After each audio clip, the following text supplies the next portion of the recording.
Saúdo a todos com a graça e a paz do nosso Senhor Jesus Cristo.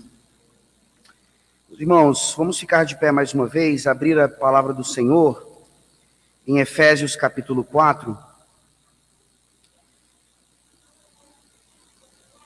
Eu farei a leitura dos versículos 17 a 24. E essa será a porção da palavra de Deus sobre a qual meditaremos nessa manhã. Efésios capítulo 4, de 17 a 24.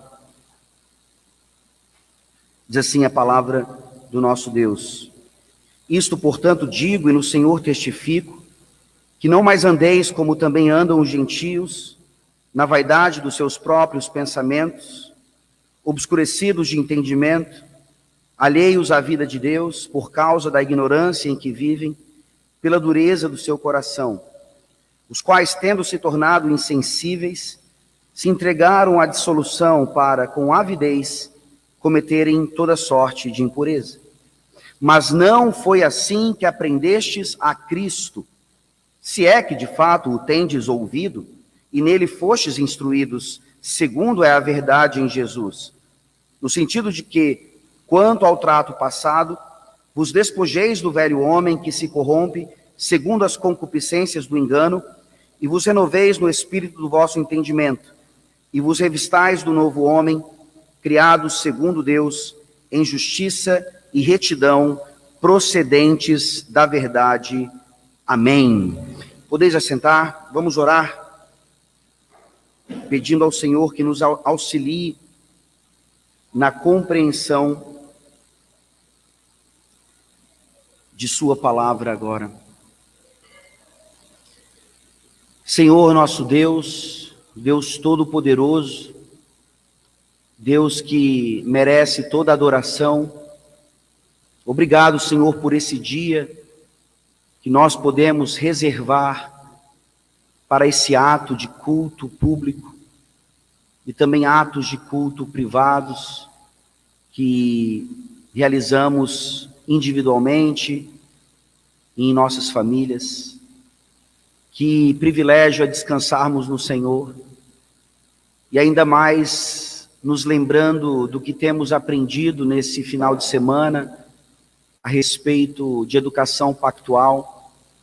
Ó Deus, fala conosco por meio desse texto agora, mostra como a Tua palavra já ensina tudo aquilo que nós precisamos a respeito das questões mais polêmicas, profundas da vida, e que nessa manhã, ó Deus, como o texto claramente faz, o Teu Filho, Jesus Cristo, seja exaltado, e que nele, ó Deus, todas as coisas subsistam de fato, não apenas em palavra, como cantamos em Colossenses, e que a educação dos nossos filhos tenha a fonte em Cristo e o produto final em Cristo.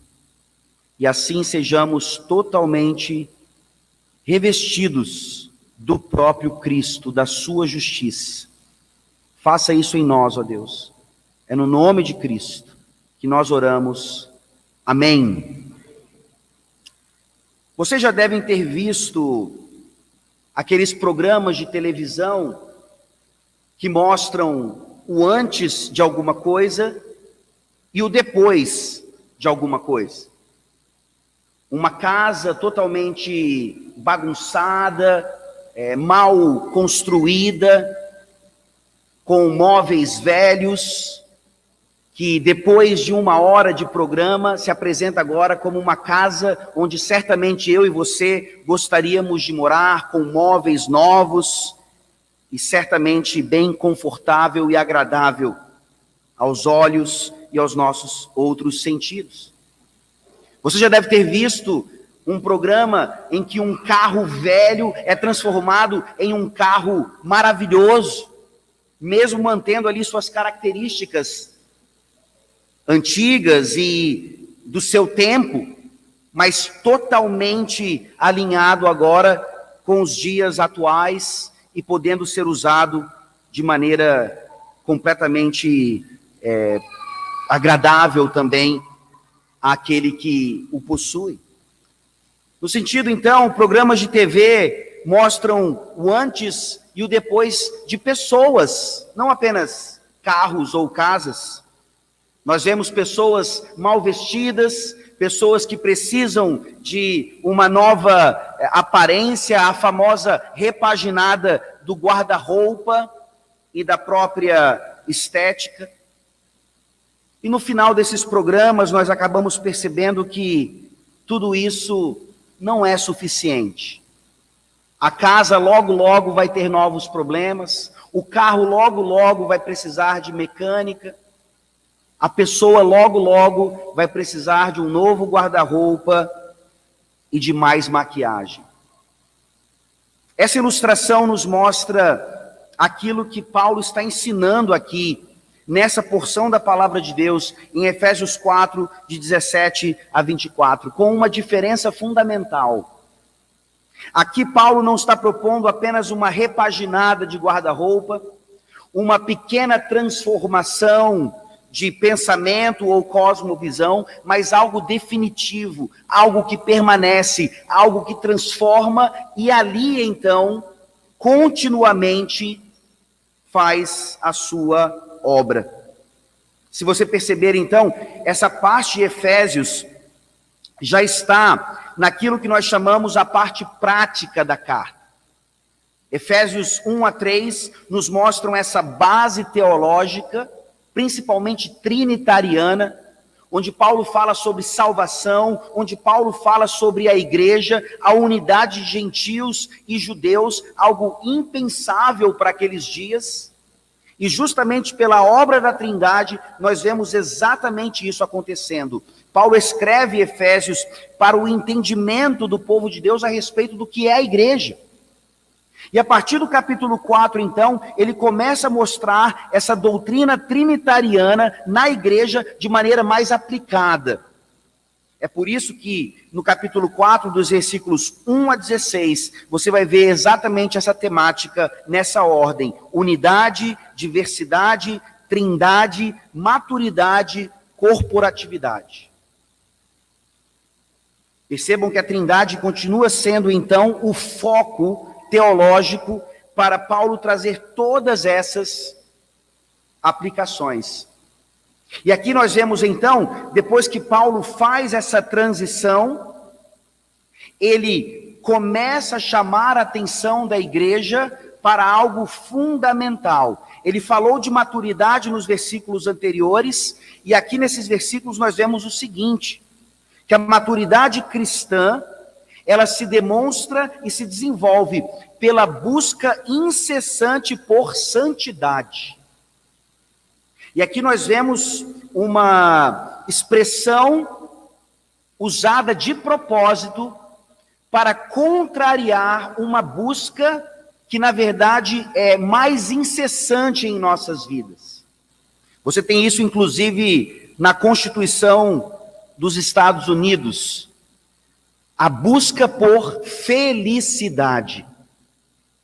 A busca por aquilo que parece, então, trazer algum conforto, algum propósito em nossas vidas. Mas assim como uma casa, assim como um carro, assim como uma pessoa, repaginados, isso logo passa, e eu preciso de mais. E aí aquilo passa, e eu preciso de mais. E essa busca por felicidade, ela nunca termina, num certo sentido, ela é sempre incompleta. Esses textos vêm mostrar, então, que precisamos transformar esse nosso desejo por felicidade em uma busca por santidade. E aqui o interessante é que, ao buscarmos felicidade, nós geralmente pecamos contra a santidade, ou falhamos na busca por santidade. Mas o contrário não é verdadeiro. Quando incessantemente buscamos a santidade, nós começamos a ver as bem-aventuranças, ou seja, o resumo da felicidade verdadeira em nossas vidas. A felicidade vem inevitavelmente nessa busca, nessa perseguição por aquilo que Paulo aqui claramente coloca. Então nós podemos dividir esse texto exatamente fazendo esse contraste. Os versículos 17 a 19, eles nos falam dessa busca por felicidade sem Cristo. Uma busca por felicidade sem Cristo. E a partir do versículo 20 até o 24, nós vemos essa busca por santidade, obviamente, em Cristo. A busca por santidade em Cristo. E claro que tudo isso pode facilmente ser aplicado à ideia da educação. Em termos de propósito, em termos de motivação, nós ainda baseamos o conceito de educação em uma busca por felicidade. Por que nós queremos que os nossos filhos se formem? Para que eles tenham condições de cuidar de suas próprias vidas e, se possível, condições muito boas para que eles sejam muito felizes, adquirindo muitas coisas materiais e confortáveis para as suas vidas. Não há nada de errado com tudo isso, caso isso não seja a razão da nossa vida, o nosso propósito principal. E nós temos visto isso acontecendo, inclusive nessa questão educacional. Então vejamos aqui como Paulo, ele vai tratar, obviamente não usando os termos dos nossos dias, mas termos que mostram o que essas coisas significam à luz das Escrituras. O que é essa busca por felicidade sem Cristo e como ela nunca é suficiente. Vejam aí mais uma vez, versículos 17 a 19. Isso, portanto, digo, e no Senhor testifico, que não mais andeis como também andam os gentios, na vaidade dos seus próprios pensamentos, obscurecidos de entendimento, alheios à vida de Deus, por causa da ignorância em que vivem, pela dureza do seu coração, os quais, tendo se tornado insensíveis, se entregaram à dissolução, para com avidez cometerem toda sorte de impureza. Percebam aqui mais uma vez essa questão da transição. Paulo de Efésios 4, 1 a 16, ele está fazendo essa sequência que eu mencionei, unidade, diversidade, trindade, maturidade, corporatividade, e essa maturidade então agora, Paulo traz e mostra, a partir de sua autoridade apostólica, como deve ser alcançada. E essa maturidade, ela não vai ser alcançada por meio de uma busca por felicidade. A maturidade vai trazer isso, e esse é o nosso grande engano. E uma comprovação, inclusive, do porquê não podemos andar mais como andam os gentios. É assim que Paulo traz a orientação apostólica. E esse verbo andar é muito importante durante toda a epístola. Paulo constantemente vai lembrar aqui aos Efésios e a nós a importância de não andarmos mais de uma certa maneira e andarmos de uma outra maneira. Andarmos dessa maneira aqui, da qual nós precisamos nos livrar, é esse caminhar em busca por algo que não satisfaz. Parece que satisfaz. Nós estamos iludidos, nós vivemos por causa dessas coisas, e nós sabemos no final do dia que o nosso coração continua infeliz. E aqui então, há 3 maneiras que Paulo usa para mostrar exatamente como não devemos andar mais assim como os gentios andam. Lembrem-se, quando nós enviamos nossos filhos para escolas cujo centro não é Cristo, nós enviamos os nossos filhos para os gentios, para os ímpios. É inevitável, por mais que nós nos esforcemos, por mais que tenhamos igrejas fiéis, é inevitável que os nossos filhos comecem a aprender a andar como os gentios. E eles são tão espertos que quando chegam em casa, eles sabem fingir muito bem como andar, supostamente, de uma maneira agradável a nós, para evitar problemas, evitar correção, evitar isso ou aquilo. Mas de vez em quando esse andar gentílico, esse andar ímpio, ele se manifesta. Isso não só em relação aos nossos filhos, mas em relação a nós adultos também, que num certo sentido estamos ainda mais enraizados nessas coisas. E nós muitas vezes nem percebemos. Fazemos coisas pecaminosas, como o pastor Christopher colocou aqui nessa manhã, na aplicação do primeiro mandamento. Nós pecamos de maneiras tão graves. E é legítimo a gente pensar, de onde veio isso? Como é que eu ainda consigo cometer tal falta, tal transgressão, me transformar num monstro? Nossas famílias sabem muito bem isso. A intimidade do lar, muitas vezes testemunha essas coisas que quando estamos na igreja, quando estamos em público, sabemos esconder melhor. É porque no final das contas nós ainda andamos como os gentios. O Espírito Santo então aqui, por meio de Paulo, vem trabalhar essas 3 áreas. E são 3 áreas que eu mencionei já na palestra ontem, mas que são 3 áreas que descrevem a vida como um todo. Eu quero que vocês entendam que não são apenas termos técnicos, filosóficos, para demonstrar aqui o quanto nós estamos antenados nessas coisas. Não. É a vida. E nós muitas vezes somos ingênuos ou inocentes demais, enquanto os ímpios dominam essas coisas e certamente, como nós veremos aqui, não conseguem oferecer respostas adequadas a tudo isso. Então essas 3 áreas demonstradas aqui por Paulo, para que não andemos mais como gentios, englobando toda a vida, são a epistemologia, a metafísica e a ética. Lembrando, eu não quero que vocês aqui ouçam isso apenas como um vocabulário mais técnico da filosofia. É o que Paulo está descrevendo aqui. Vejam comigo. Ele fala na segunda parte do versículo 17 e na primeira parte do versículo 18. Não andem como os gentios, na vaidade dos seus próprios pensamentos, obscurecidos de entendimento. É claro que Paulo não está aqui pensando nessa palavra como nós a entendemos, epistemologia. Não é que Paulo está aqui introduzindo esse conceito, não. Paulo está simplesmente mostrando como essa área da vida é extremamente afetada. Desde Adão, e nós voltaremos para ele ainda nessa mensagem, desde Adão, desde a queda de Adão, nós não conseguimos mais pensar adequadamente. A nossa epistemologia está quebrada. Epistemologia, então, nada mais é do que entender como é que nós pensamos.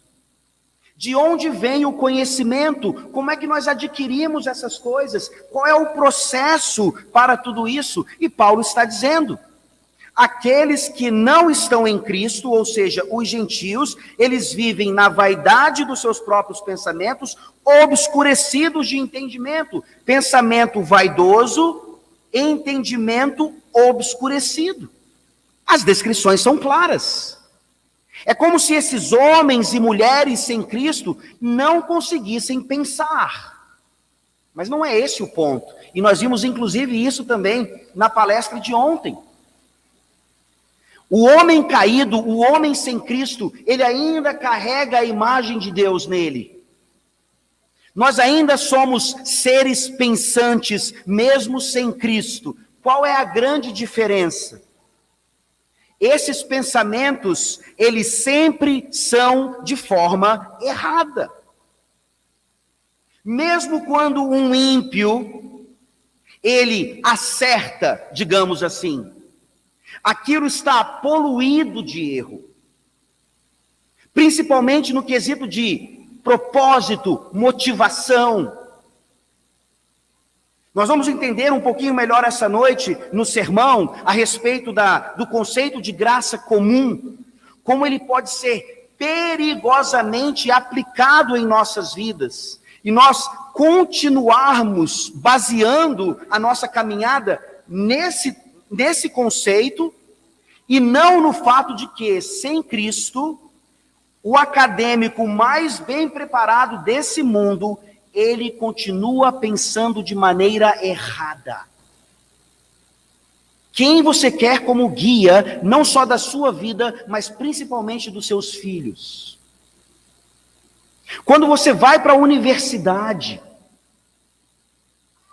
talvez nós que já passamos pela universidade, a gente olha para trás e vê a misericórdia do Senhor nos preservando naquele ambiente, mas nós certamente podemos pensar, se eu tivesse esse ensinamento quando eu estava lá,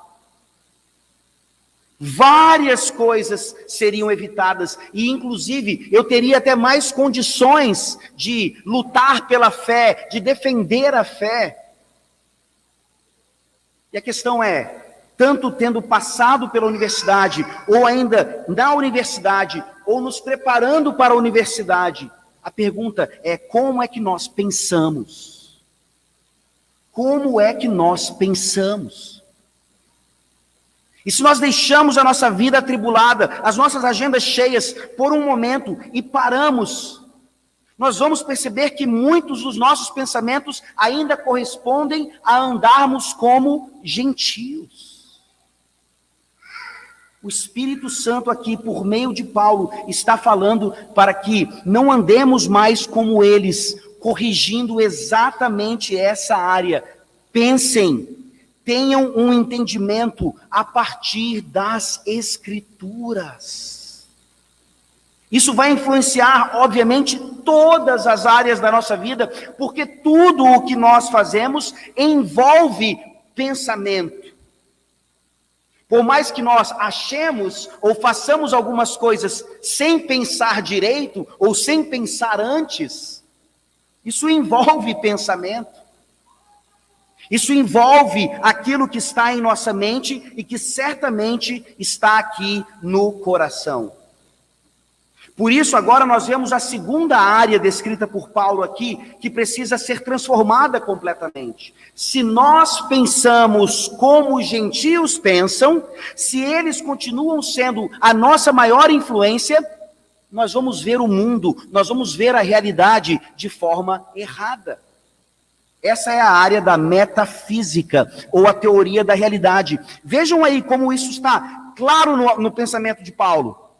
Paulo fala, não andem como os gentios na área da epistemologia, e a partir do versículo 18, a segunda parte, alheios à vida de Deus, por causa da ignorância em que vivem, os quais, tendo se tornado insensíveis.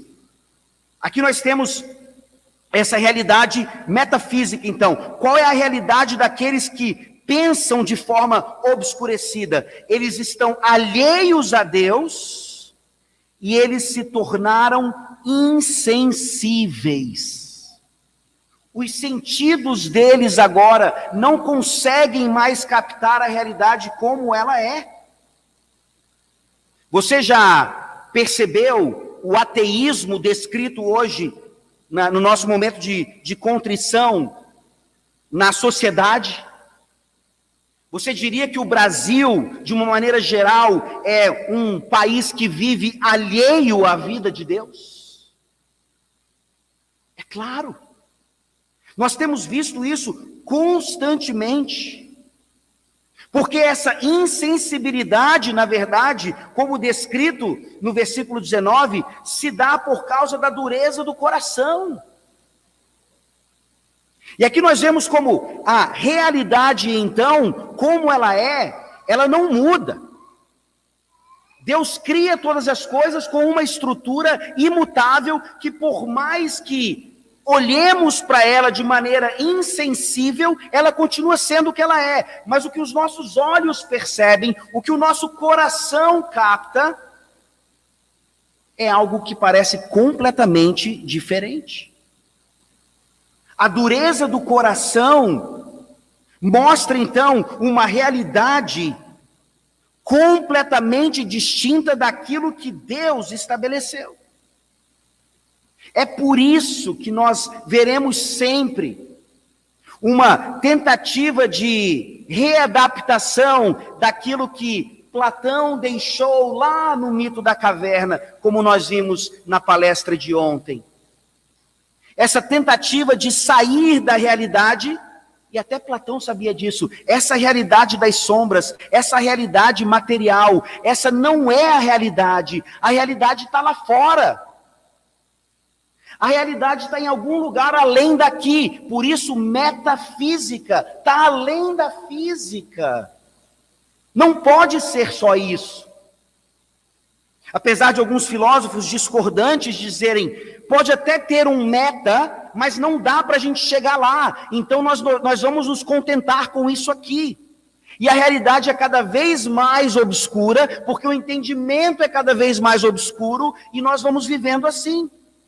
Criando a nossa própria realidade, estabelecendo as bases que já estão estabelecidas e discordando sempre dessas questões a partir da nossa insensibilidade. A readaptação disso, talvez mais presente em nossos dias, é o filme Matrix. Aliás, vocês fãs de Matrix aí, tem a oportunidade agora, em dezembro, se eu não me engano, de ver Matrix 4. E se os 3 primeiros filmes de Matrix foram feitos pelos irmãos Wachowski, o 4º filme agora é feito pelas irmãs Wachowski. Não é que eles tinham irmãs que agora viraram diretoras de filme também. É porque eles se tornaram irmãs Wachowski. A realidade para eles, então, não era suficiente em sua masculinidade. Eles precisam sair da caverna, e sair da caverna para eles é mudar a sua sexualidade. E até eles sabem que isso é impossível. Eles não conseguem se tornar as irmãs Wachowski, eles continuam sendo masculinos, eles continuam sendo homens, a estrutura ainda está lá, mas eu vou contra a estrutura, eu quero criar a minha própria realidade, eu não aceito essa realidade de Deus. E isso nos leva então exatamente ao problema principal do homem, que não é na área epistemológica, apesar do homem, do gentio, pensar de maneira obscurecida. Não é na metafísica, apesar do gentio não perceber a realidade como ela é, ele vive alheio a Deus. O principal problema é na área ética. A teoria da obediência, a teoria da submissão àquilo que nos mostra o que é a realidade, que nos ajuda a pensar de maneira adequada, coerente, consistente e verdadeira. O principal problema do homem é ético.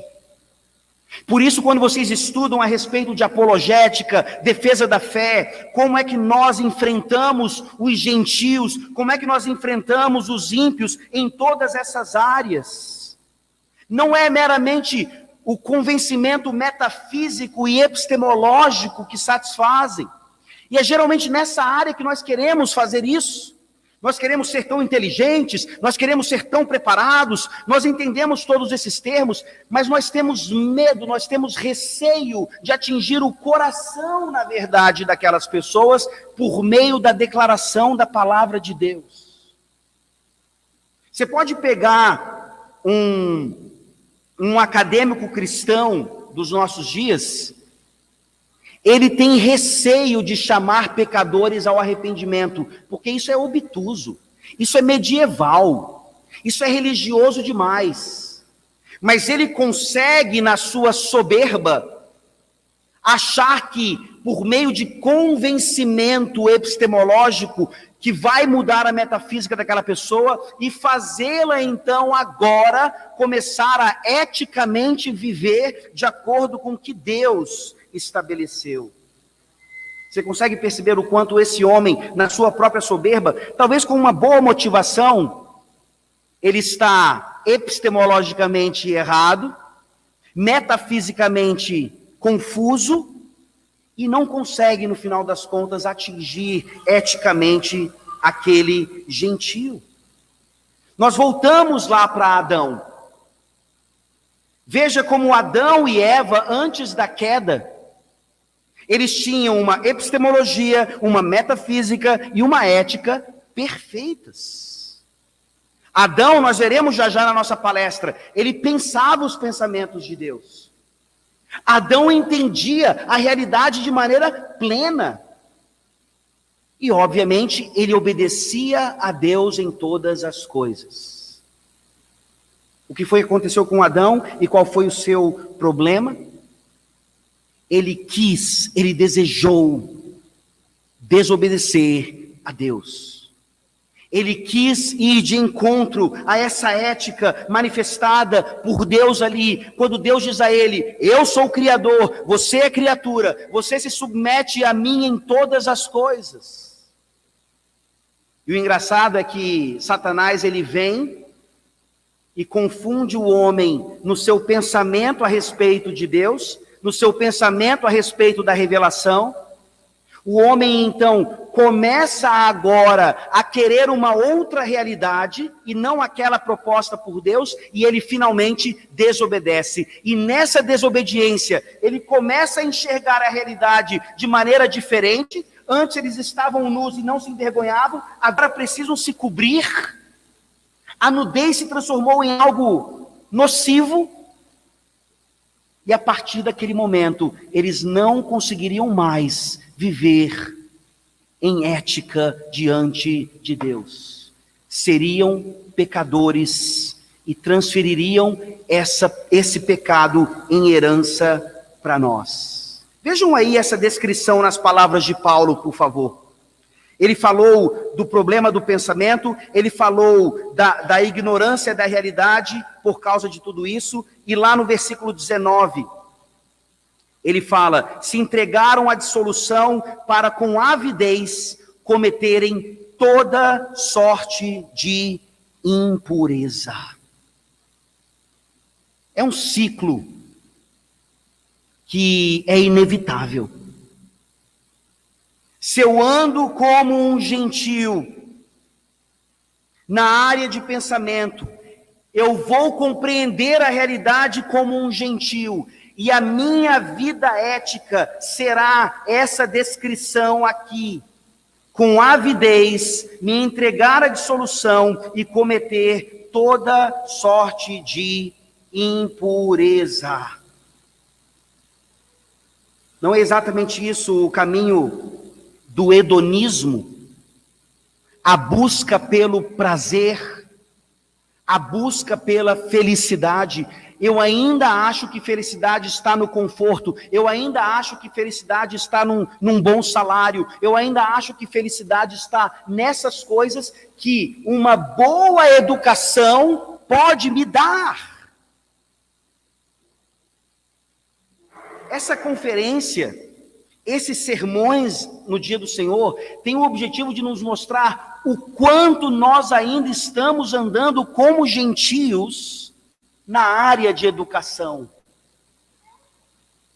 O que mais nos confronta é isso. Vocês vão ter que tomar algumas decisões. Decisões que vão levantar críticas no meio da família de vocês, no meio até da igreja, talvez. E no final das contas, o que a gente sempre tenta fazer é dar uma corrigidinha. A gente sabe que a coisa ali está ruim, então a gente tenta dar uma corrigidinha para não ter que se desvencilhar completamente daquilo. E o que Paulo está dizendo aqui é, e nós veremos isso de maneira mais categórica agora, que o nosso objetivo, o nosso propósito não é busca por felicidade em primeiro lugar, e sim busca por santidade. Quando é que nós vamos começar a pensar que as escolas dos nossos filhos, o processo educacional dos nossos filhos é uma busca por santidade na vida deles?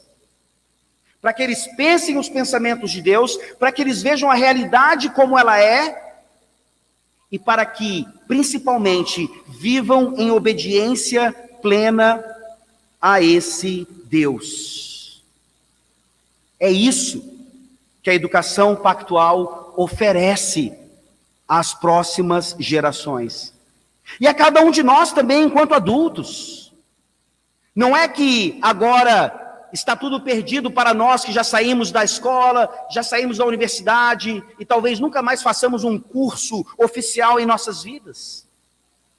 Educação é em toda a vida e não só compartimentalizada nisso ou naquilo. E assim nós vemos agora Paulo nos mostrando o que é essa busca por santidade em Cristo. É a resolução de todas essas áreas aí. É aquilo que nós ouvimos também na palestra. Jesus não diz por acaso que ele é o caminho, a verdade e a vida. Essas três expressões se aplicam exatamente a essas três áreas. Cristo está restaurando o seu povo por meio do seu Espírito nessas três áreas. E como é que ele faz isso? Vejam aí no versículo 20.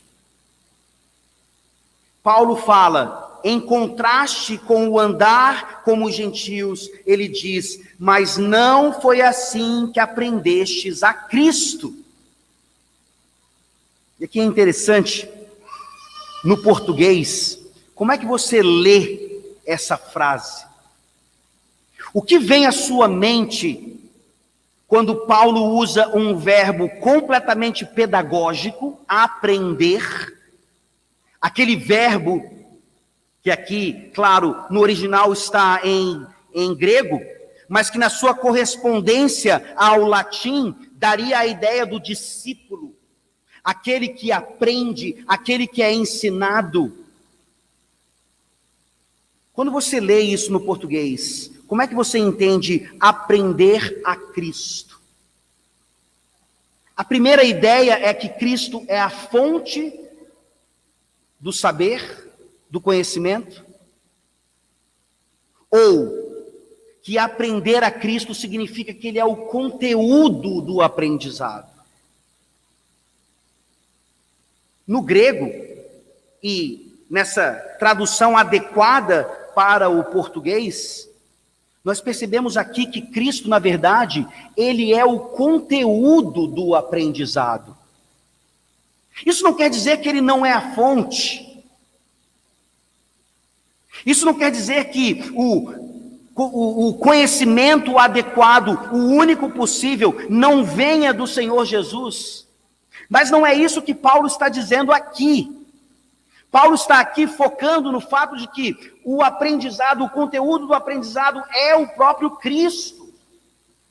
Olha só que coisa maravilhosa. Nós tratamos lá na palestra sobre Platão, como ele vai, por meio do seu idealismo, insistir na ideia, conhecimento é a priori, conhecimento é a priori, a alma é eterna, você já conhece tudo, basta você lembrar agora do que você já conhece. Anamnese. E você vai ver então várias correntes filosóficas e pedagógicas insistindo nesse extremo. Conhecimento a priori, conhecimento a priori, conhecimento a priori. E aí você vai ver então outras correntes dizendo não, o homem é uma tábula rasa, como John Locke ensinava, o conhecimento é só a posteriori, é só a posteriori, o homem vai aprendendo à medida que ele vai caminhando, e o Evangelho nos ensina que é ambos. Só o Evangelho consegue nos mostrar isso. Só o Evangelho não descamba para um extremo ou para outro. É óbvio que a fonte do conhecimento é o próprio Cristo. Nele tudo subsiste. Nós veremos isso já na nossa palestra. Mas aí eu pergunto a vocês. Pensem agora mais uma vez na escola onde vocês estudaram, na universidade onde vocês estudaram, na escola onde seus filhos estão estudando, ou onde vocês pretendiam colocar seus filhos, porque eu sei que não vão querer mais colocar seus filhos lá.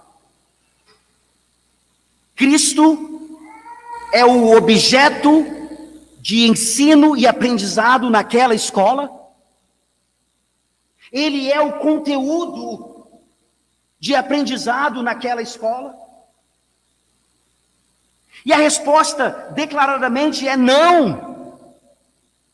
Muitas vezes, eu já falei isso aqui, nem em escolas que se chamam cristãs, o conteúdo é o próprio Cristo. É por isso que Paulo está chamando essa atenção. Não foi assim que vocês aprenderam o conteúdo Cristo. E aí você pode aplicar isso tranquilamente. No estudo de todas as áreas de conhecimento, o conteúdo é Cristo.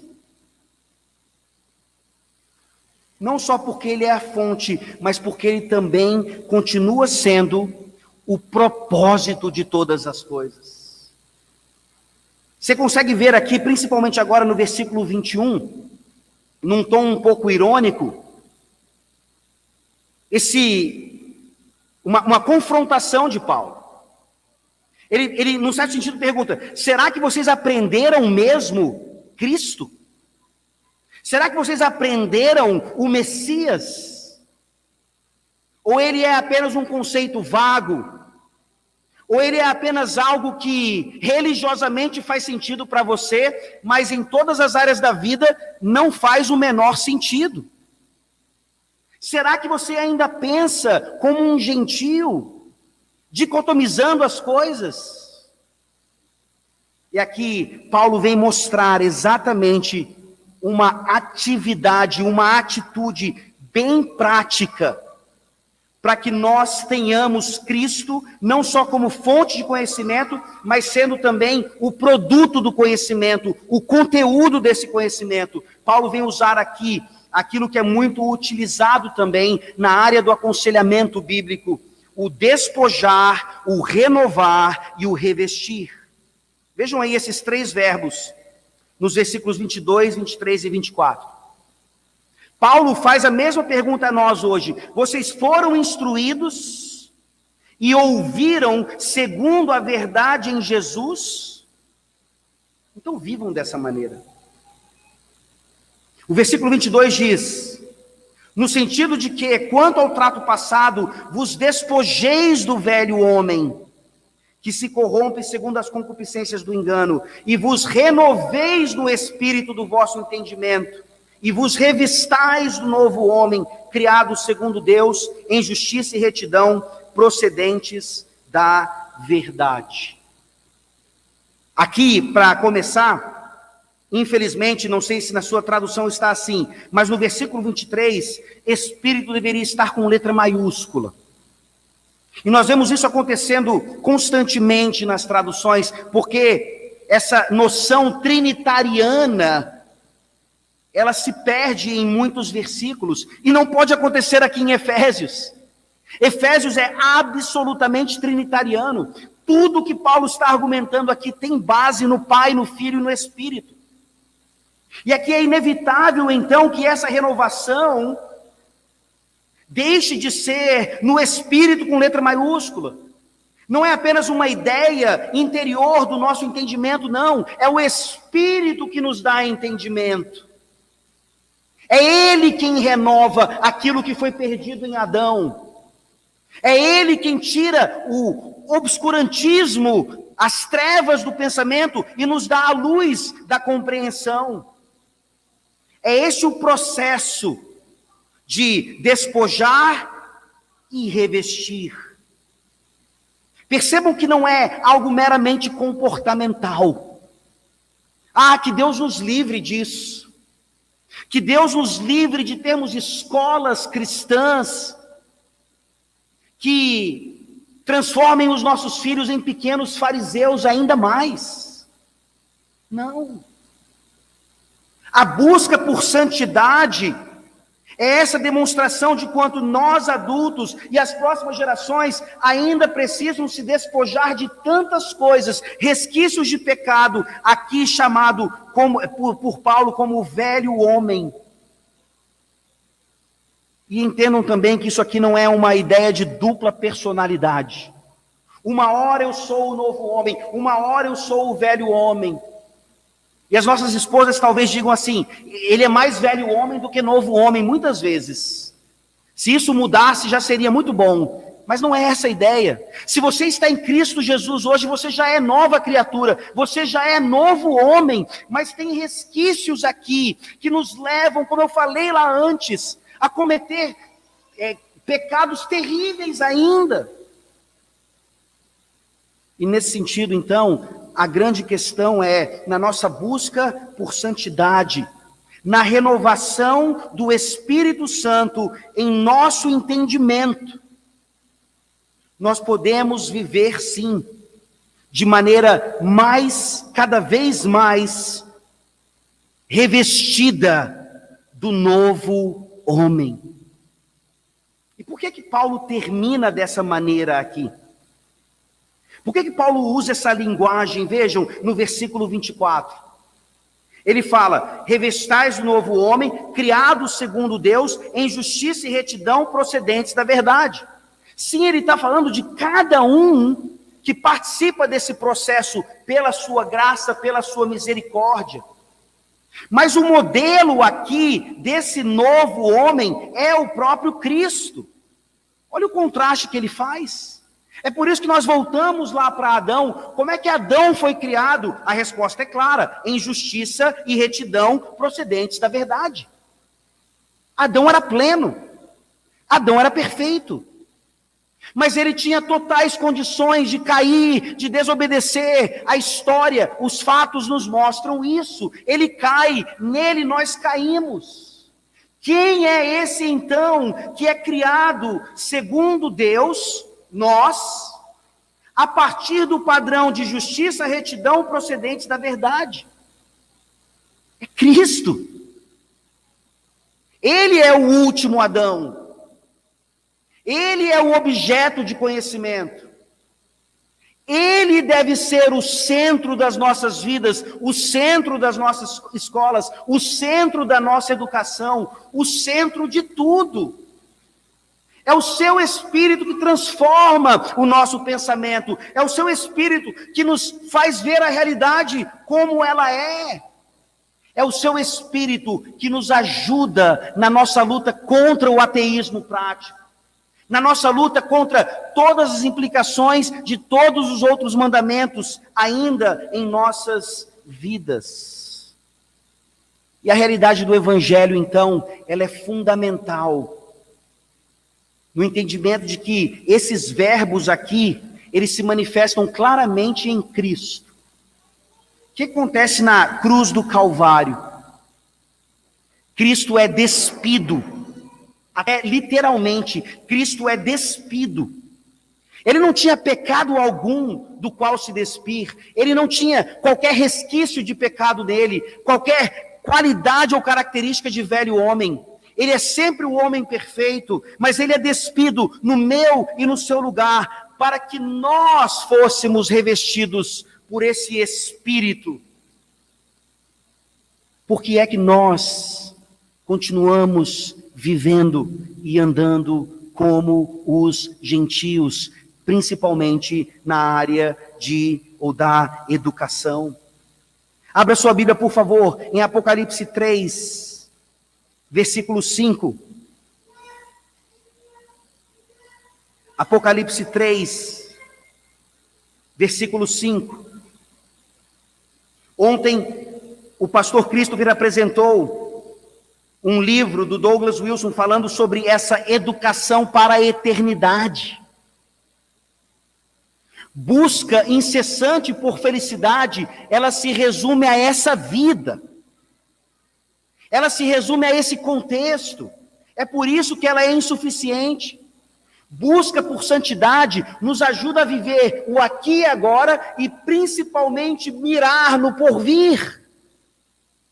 Apocalipse 3:5 diz: o vencedor será assim vestido de vestiduras brancas, e de modo nenhum apagarei o seu nome do livro da vida.